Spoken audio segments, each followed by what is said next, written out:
पुढे टॉप 9 महत्त्वाच्या बातम्या। शिंदेंविरोधातील विडंबनात्मक काव्या प्रकरणात आता कुणाल कामरावरती हक्कभंग प्रकरणामध्ये कुणाल कामराची चौकशी।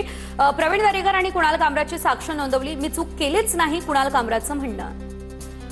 शिक्षक आणि शिक्षकेतर कर्मचाऱ्यांना पेन्शनसाठी पैसे नसतील तर लाडकी बहीण योजना बंद करा, मुंबई हायकोर्टानं सरकारला फटकारला। एका निवृत्त महिला कर्मचाऱ्याच्या याचिकेवरील सुनावणी दरम्यान कोर्टानं पालिका प्रशासनाला थेट धारेवर धरलं।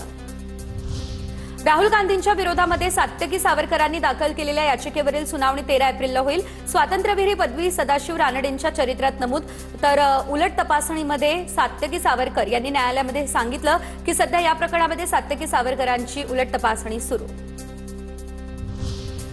राज्यातल्या 27 गॅस वितरकांचे परवाने रद्द, नागरिकांना जाणीवपूर्वक त्रास दिल्यानं कारवाई। 3163 एलपीजी सिलेंडर कारवाईमध्ये जप्तही करण्यात आले।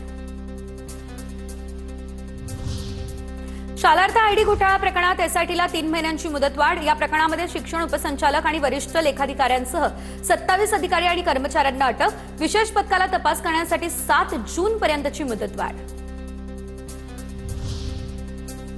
अमरनाथ यात्रेसाठी 15 एप्रिलपासून 554 बँक खात्यांमध्ये आता नोंदणी सुरू होणार। अमरनाथ देवस्थान मंडळाची माहिती, ही नोंदणी प्रथम येणाऱ्यास प्रथम प्राधान्य या तत्वावरती होईल। मुंबई ठाण्यासह एमएमआर क्षेत्रातील अतिरिक्त विजेची चिंता आता मिटणार। महामुंबईसाठी आता मुबलक वीज 3000 मेगावॅट अतिरिक्त पुरवठा। बाबळेश्वर ते भिवंडी नजीक असलेल्या कडूस दरम्यान 400 केव्हीची वीज वाहिनी उभारली। एलटीटी करमाई स्पेशल ट्रेनला 11 जूनपर्यंत मुदतवाढ। ही गाडी पूर्ववत वेळापत्रकानुसार धावणार, यामुळे कोकणवासियांना आता मोठा दिलासा मिळाला। प्रदूषण करणाऱ्या जुन्या वाहनांना दुप्पट कर, महाराष्ट्र मोटर वाहन कर दुरुस्ती विधेयक 2026 नुसार निर्णय। नव्या नियमांनुसार आता जुन्या गाड्या वापरणं वाहन चालकांना चांगलंच महागात पडेल।